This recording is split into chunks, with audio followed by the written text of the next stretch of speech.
Bonjour Midi. Nous poursuivons notre enquête. D'où Jésus vient-il? Donc, à toi l'honneur, Luc. Merci. Alors premièrement, Jésus vient du Saint-Esprit. Jésus vient du Saint-Esprit. Il est le Fils de Dieu. Alors où est-ce que l'on trouve cette vérité, cette déclaration? C'est dans l'évangile de Matthieu, chapitre 1, verset 20.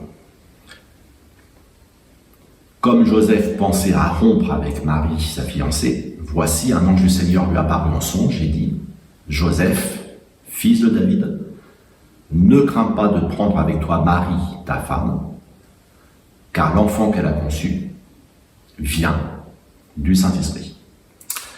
Luc, tu as déjà une question? Déjà une question? Oui, Luc. L'enfant qu'elle a conçu vient du Saint-Esprit. C'est ce que tu viens de lire dans la parole. Alors, Jésus est aussi le fils de Marie. Peux-tu nous expliquer, éclaircir cette parole, s'il te plaît? Ce n'est pas peu ce que tu me demandes. C'est une question. C'est une question qui agite le christianisme depuis ses origines. Comment on articule le fait que Jésus est fils de Dieu et fils de l'homme. Ça a donné lieu à une sorte de concile, à une formulation qu'on appelle le credo, ou le symbole des apôtres, Oui. Le symbole de Nicée-Constantinople. Et on dit Jésus entièrement Dieu, entièrement homme, non créé mais engendré du Père, et avec quelques petites complexités dans lesquelles nous ne rentrerons pas aujourd'hui. Mais peut-être c'est là qu'il ne faut pas aller plus loin que ce que dit la Bible. C'est-à-dire, la Bible pose le fait, Jésus est fils de Dieu. La Bible pose le fait, Jésus est fils de l'homme. On a le droit de spéculer, d'imaginer, de chercher à comprendre comment ces deux vérités sont possibles en même temps. Mais il ne faut pas être trop carré sur la manière dont on comprend. Et surtout ne pas se diviser entre chrétiens sur les faits que tous ne le comprennent pas tout à fait pareil. Maintenant, il ne faut rien penser qui soit contraire à ce que dit la Bible. Et par exemple dire, parce que je prends un exemple, certains pour essayer de montrer la Trinité disent c'est comme l'eau, la vapeur et la glace. 3 états de l'eau. Ça, c'est se tromper, c'est ce qu'on appelle le modalisme. C'est comme s'il y avait une modalité de Dieu qui serait le Père, une modalité de Dieu qui serait le Fils, puis une modalité de Dieu qui serait le Saint-Esprit. Non, ce n'est pas ce que décrit la Bible. Donc réduire les 3 identifications de Dieu à des modes de perception de Dieu, ce n'est pas faire justice à ce que dit le texte biblique. Le texte biblique dit il y a Dieu le Père, c'est une personne. Il y a Dieu le Fils, c'est une personne. Il y a Dieu le Saint-Esprit, c'est une personne.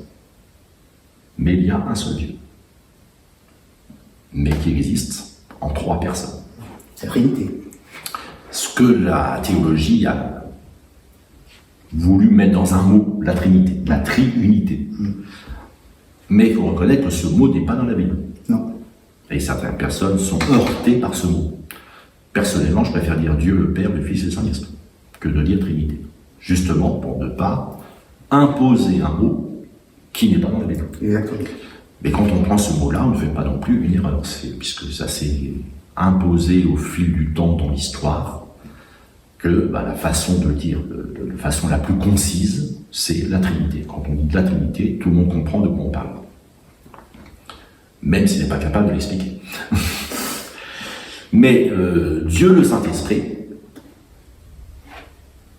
a couvert Marie de son ombre, et Marie a conçu, enfanté un fils, donc qui vient du Saint-Esprit. Et le texte biblique est un peu plus précis, c'est qui est du Saint-Esprit, c'est pas qui vient, mais qui est du Saint-Esprit. Donc Jésus est clairement d'origine divine. Quand on pose la question d'où Jésus vient-il, il est d'origine divine. Et non seulement un ange l'a dit à Marie, pour la prévenir quand même, de ce qui allait lui arriver, mais à Joseph, son fiancé, et les fiançailles de l'époque, quand on était fiancés, on était engagés. C'est pour ça que l'ange peut dire à Joseph, marie ta femme. On ne peut pas rompre comme ça facilement ses fiançailles. Même si Joseph y pensait. Et l'ange lui dit, non, non, non, l'enfant qu'elle a conçu vient du Saint-Esprit. Maintenant, Jésus est aussi le fils de Marie, qui n'est jamais nié dans sa qualité de mère. Donc Marie n'est pas une mère au rabais. Et Marie n'est pas réduite au rôle de mère porteuse du Fils de Dieu. Et ça, j'insiste beaucoup, parce que même dans des débats récents à l'Assemblée nationale, certains ont fait remarquer à des religieux dans la commission pour la loi sur la PMA, mais monsieur le pasteur, mais monsieur le rabbin, mais monsieur l'évêque, il nous semble que Marie est une mère porteuse. Non, Marie n'est pas une mère porteuse. Marie est pleinement mère. L'enfant qu'elle a conçu, c'est ce que nous venons de dire. Un autre texte dit, Luc chapitre 1, versets 26 et 27, au 6e mois, l'ange Gabriel fut envoyé par Dieu dans une ville de Galilée appelée Nazareth, auprès d'une vierge fiancée à un homme de la maison de David, nommé Joseph.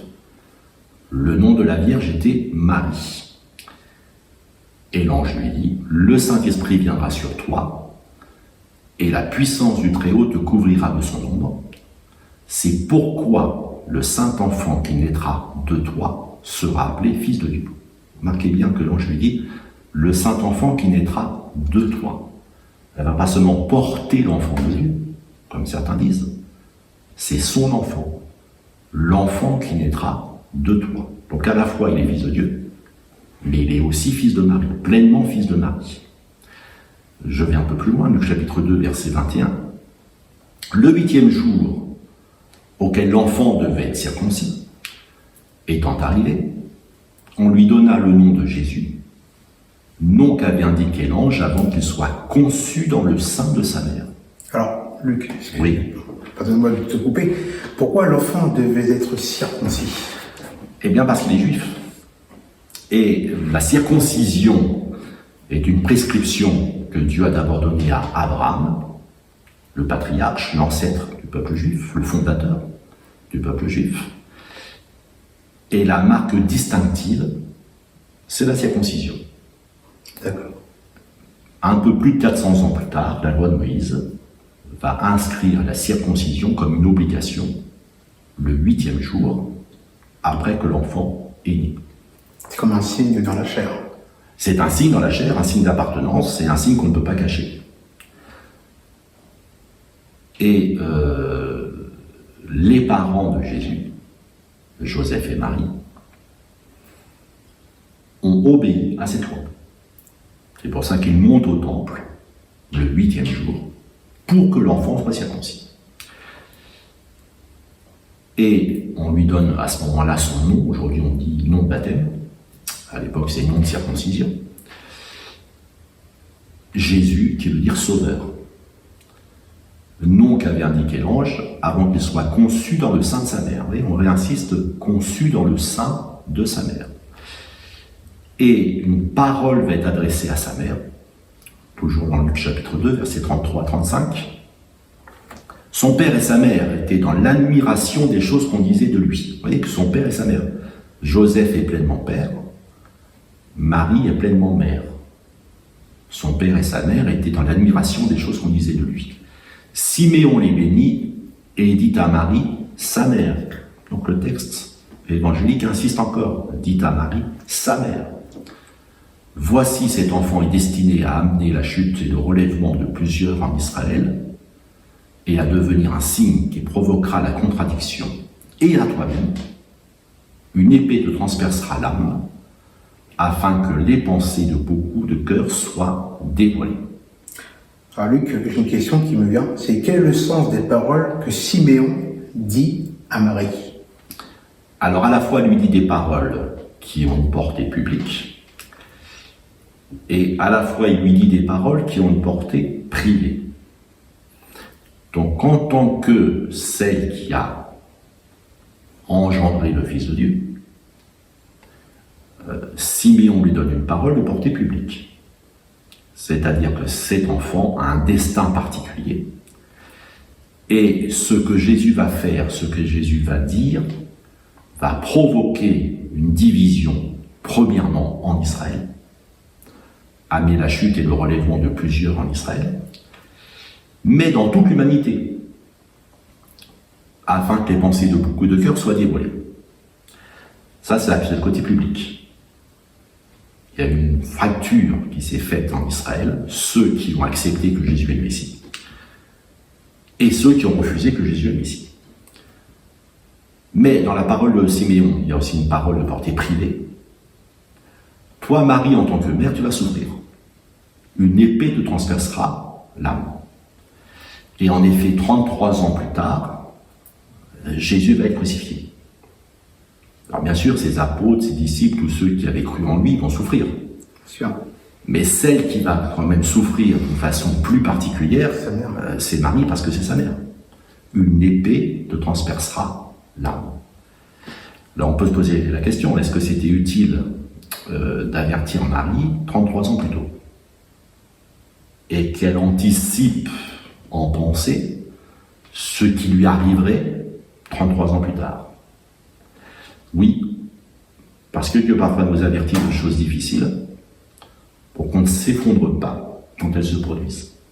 Donc vous voyez que la distinction aussi vie privée, vie publique n'est pas si claire qu'on veut bien le dire aujourd'hui. Donc Jésus parfaitement fils de Dieu, Jésus parfaitement fils de l'homme, Marie est pleinement sa mère, et Joseph est pleinement son père. Merci Luc pour toutes ces explications. Rendez-vous à la prochaine émission. Que Dieu vous bénisse.